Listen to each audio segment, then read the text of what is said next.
A Hero's Return, Chapter 7, The Heart of Hyrule. The fields were looking worse off than before. They were gone only a short time, but the scene had changed drastically. This is ridiculous. We need to figure out what we need to do to fix this. With a small stature, Saria was trying to get comfortable on Epona. Is that why we are heading to Kokiri? To learn more about what's going on and how we can stop it? No, we're going there just for fun. Malon stared right into Saria's eyes, and she stared right back. Why did the Great Fairy choose you to have her powers? Saria quickly returned her insult with one of her own. Well, why are you with Link when you have no abilities to contribute? Link had to step in between the two to lighten the mood.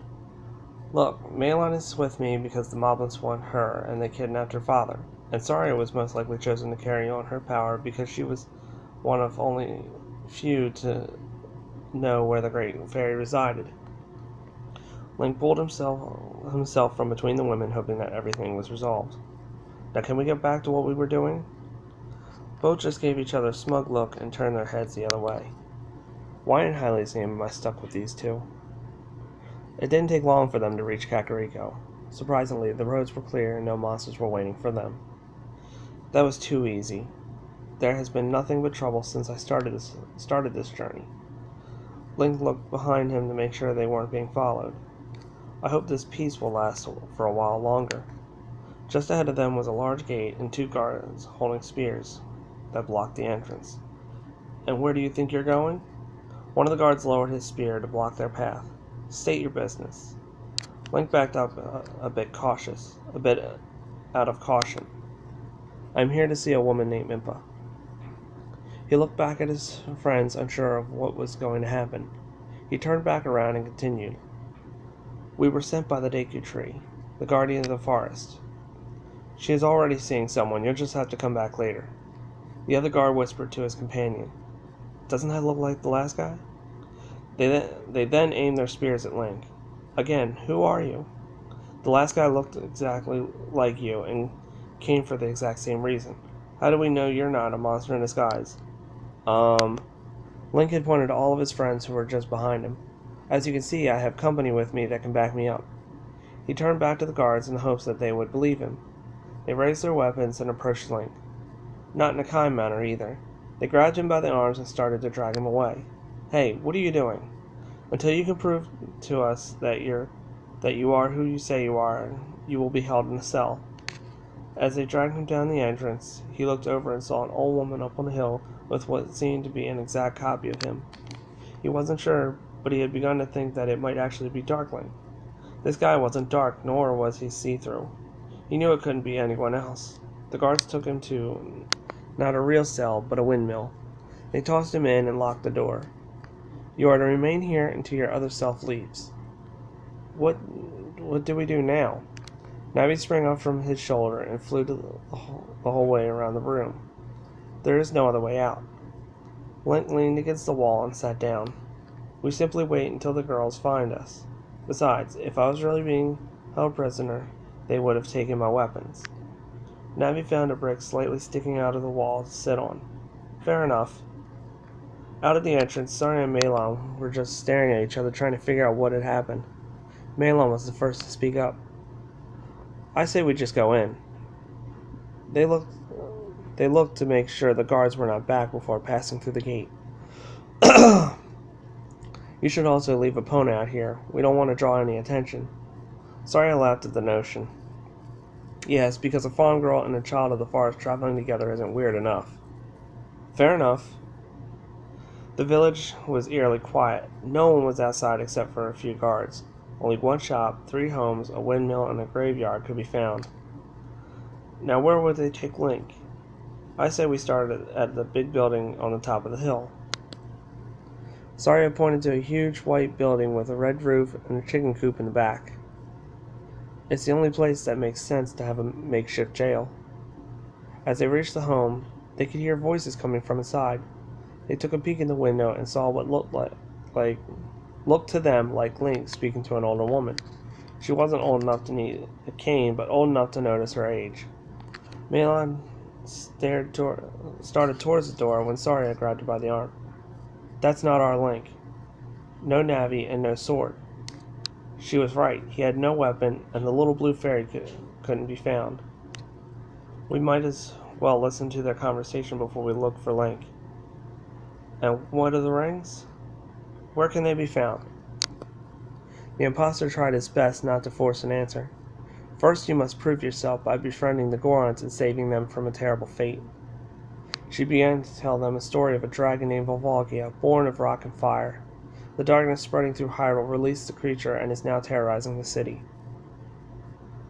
If you can bring back the skull and the symbol of the Goron's friendship, I will reveal the location to you.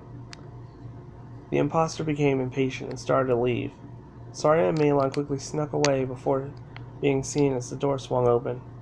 Making sure no one could see him, he became a shadow and disappeared into the thin air.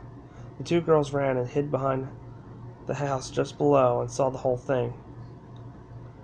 How did Darklink know to come here? What is he trying to do? Impa was the one that came out of the door this time. When are you two going to come out of hiding? How did you know we were here? The woman waved her hand to motion the girls inside. They may have been curious about where Link was, but they were more interested in what has been happening. The woman turned as she entered the door. And don't worry about your friend. The guards should be bringing him here soon. Inside was a simple layout. A small den on the main floor and a small set of stairs leading up to a sleeping area, which was clearly visible.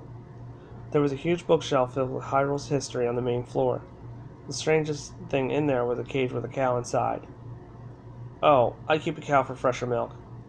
This old woman just can't handle the trip to the shop as easily anymore.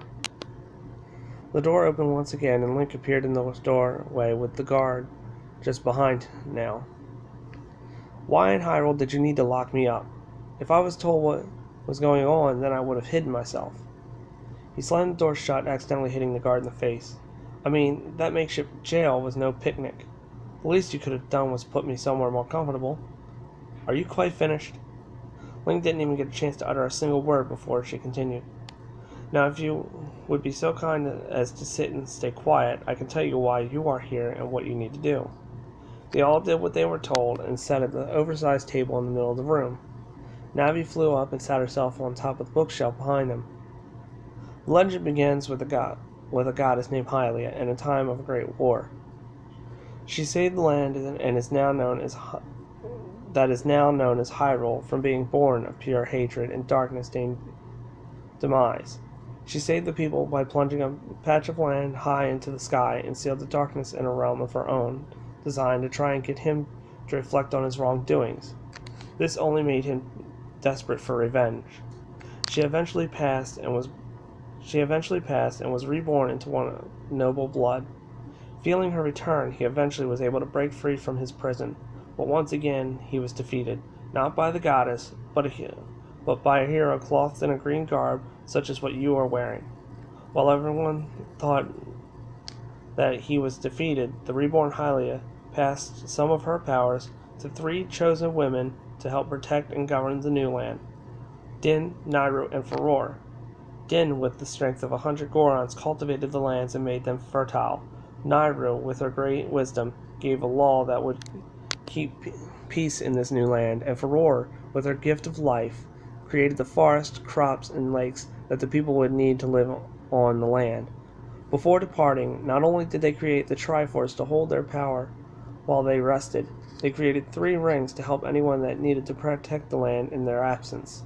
1 in the forest that none can enter without consequence, 1 in the heart of the land, and 1 in the desert of lost souls. Alone, the rings are nothing. To be able to tap into their powers, you must find the Book of Hylia.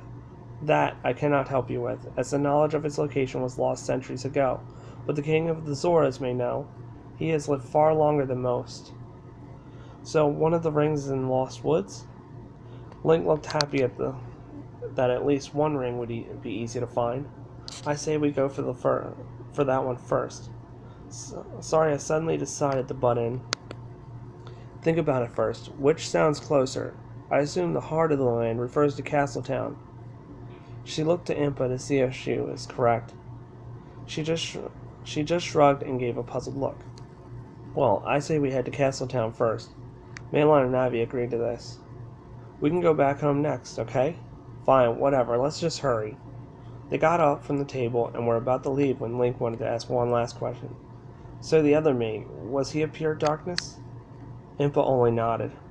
I wonder how he was able to look exactly like me. I mean, when I first encountered him, he was nearly see-through and very dark. But when I saw him this time, he was solid. The four walked back out to the gate, followed by the old woman. Just one more thing, children. Be careful of who you trust.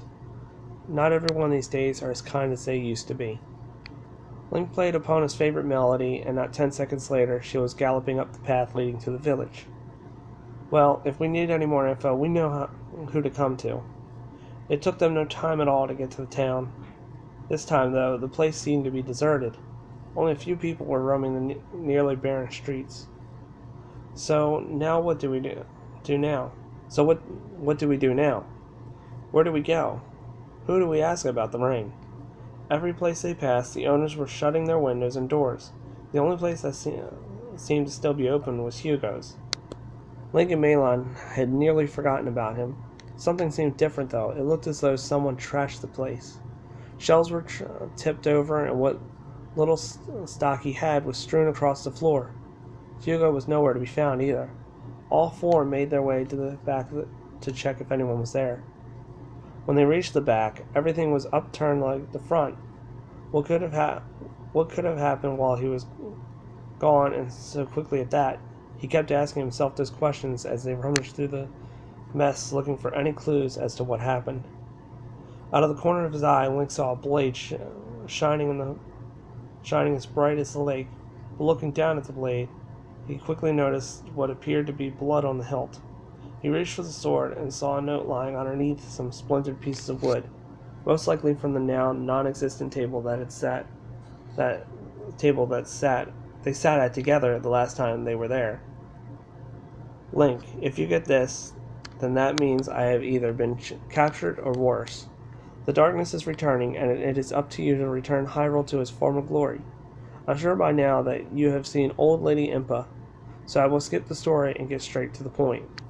Back when your mother first came into my shop, not only did she ask for her special order, but she gave me a ring and told me to protect it at all costs.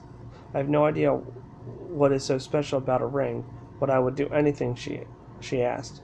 With that, I will take it out to Lon Lon Ranch. I am sorry, but I cannot reveal its exact location, as no one else can know. I have complete faith in you, so make your mother and father proud. Just as he finished reading, they heard noises from the front of them. 3 Lizalfos had found them. Link grabbed the sword from the sheath, and with the other sword he picked up, he ran out to face his seemingly stronger foes. With a few slashes with both swords, they were taken out quite easily. That seemed a bit too easy. He kneeled down next to one of the heaping bodies to catch his breath. Right before his eyes, it turned to ash, but left the armor at war. I guess we have no choice but to head out to the ranch. Just before they got back to Epona, Link had another vision. This one was more gruesome and terrifying. He saw himself in the great decay tree as a child, battling with what looked like a giant spider. Seeing this gave him a feeling of dread. Fearing for his friend's safety, he decided to head out to the ranch himself. He hopped on Epona and left a trail of dust in his wake.